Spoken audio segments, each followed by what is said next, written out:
On July 11, 1934, the New York Times reports that Nikola Tesla has developed a death ray, a particle beam weapon that can destroy 10,000 planes at a distance of 250 miles. Tesla claims that a plant for producing this device could be constructed in 3 months at a cost of $2 million. Aside from the devastating offensive capabilities, Tesla believes that if he can successfully build 12 of these towers, his is a weapon to end all wars. Tesla's famous death ray was a device which probably is very widely misunderstood and may have been one of the reasons why he didn't receive some of the respect by the scientific community that he may have well deserved. I think today a lot of people think of a death ray as a phaser or some esoteric type device you might see on a science fiction movie. It's a plane! Superman!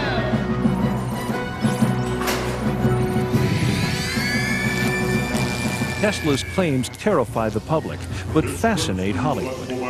He is parodied in Superman cartoons as a mad scientist terrorizing New York with an electrothanasia death ray and an army of remote-controlled robots. Tesla's death ray was actually a particle beam weapon. A particle beam weapon which he had developed in the 30s. It was based on the principle of electrostatic acceleration of minute particles of charge, similar to work being done by the Department of Defense. The basic concept is that you take a particle, a micro projectile it's called, and through the use of high voltage, you accelerate it to great velocities. The velocity being very high, the particle doesn't have to be very big to do a lot of damage. If you get a stream of these things being accelerated and projected, you will do substantial damage. You'll be able to knock down a missile in space, for instance. With only 12 such plants strategically placed around the United States, Tesla claims his Teleforce can be used to keep the United States safe from all foes. With the world on the verge of World War II, the United States government takes an active interest in the Tesla death ray. Because he was a patriot, he offered this system to the United States government. The United States government developed and worked and engineered this particle beam weapon beginning in the 40s. We don't know what the extent of the research was or where it went from there, but we do have declassified documents released under the Freedom of Information Act that demonstrate the U.S. government's extreme interest in Tesla's particle beam weapon. The New York Times states that Tesla's death ray, which can send concentrated beams of particles through the air and cause armies of millions to drop in their tracks, is the most important of Tesla's inventions. But in an unprecedented decision, Tesla makes the exploitation of his invention by any single government impossible. He distributes the plans in proprietary segments, like the pieces of a jigsaw puzzle. He gave it to the English, Canadian, American, and Russian governments so that they had to sit down together to collaborate if they wanted to realize the whole invention. He realized that people are not conscious enough to handle this information. That's why Tesla put these governments into mutual dependability. There's some evidence that Tesla had given the plans to the Russians who were on our side at that time. In the 1970s, Aviation Week showed an article on the Russian particle beam weapon, and Tesla's particle beam weapon didn't surface till about 10 years later when Andrija Puharich brought it out, and the schematics exactly matched the Russian particle beam weapon. Head of U.S. Air Force Intelligence, Major General George Keegan, describes the Soviet system. And what comes out of the end of this little magnetic tube are pulsed proton beams, 100 billion electron volts, each at energy levels at 10 to the 10 joules. That's just simply more energy than any man has ever conceived of in the United States. And then you have to bend that beam, and you have to burn it through the atmosphere, and you have to find an object to aim it at. Nikola Tesla sent a proposal to Russian scientists and engineers on May 16, 1935, concerning high voltage and the acceleration of charged particles. He received a list of follow-up questions from them in November of that year. Military scholars contend that the Soviets achieved a 100% Star Wars defense by 1968. We had learned through very sensitive sources that the Soviets in 1977 would test in space the most powerful laser in history, 10 times more powerful than any laser we have under development in the U.S. Finally, when I became Chief of Air Force Intelligence, my first act of office was to put out an order stating that this device and this development would be the #1 priority in Air Force Intelligence. So we set up a meeting with 40 or 50 of the top nuclear scientists in the free world, from Edward Teller on down. And these scientists, for 6 years, under a $60 million secret project called Project Seesaw, had been trying to develop an electron beam to shoot down ICBMs, and they'd failed.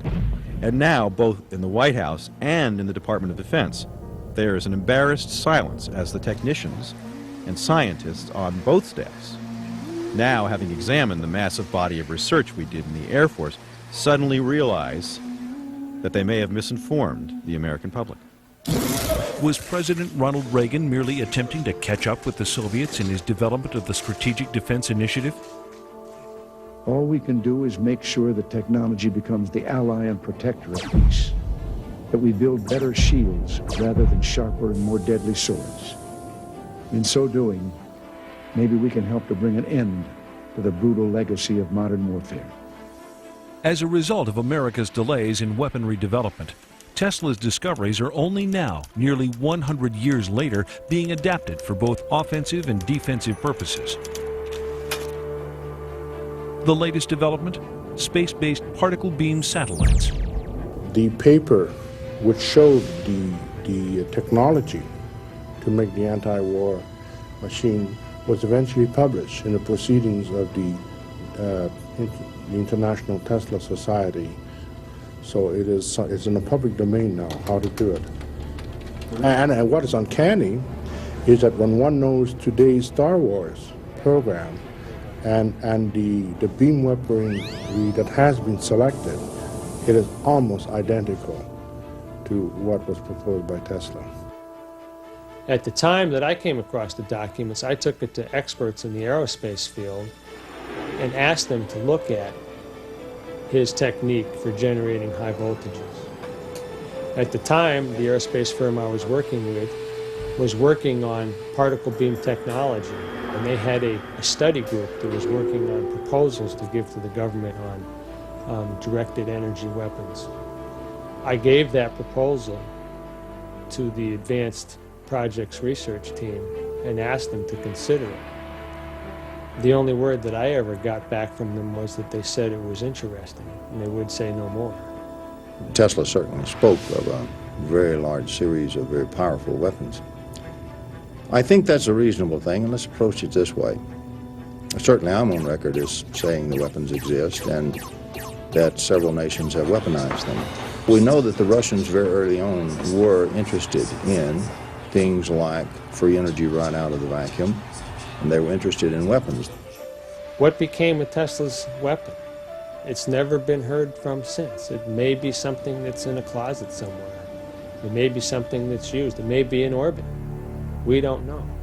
There is no question today that the Soviet Union has these weapons. And if what I put together is correct, and I'm absolutely convinced it is, 3 other nations of the world also developed those weapons and resoundingly checked the Soviet Union. The other 3 are friendly to the United States, not hostile. And I think that played one great part in the fall of the Soviet Empire. 3 other nations today are indeed working on what I call the Tesla weapons, or really scalar electromagnetic weapons. And these nations are not really friendly to the U.S. at all. So it's a much more dangerous world that has emerged. In an article published November 3rd, 1998, Bill Gertz of the Washington Times writes, "The Chinese Army is building laser weapons and already possesses particle beam weapons capable of damaging sensors on space-based reconnaissance and intelligence systems. If the People's Liberation Army has beam weapons, what about the U.S. military?"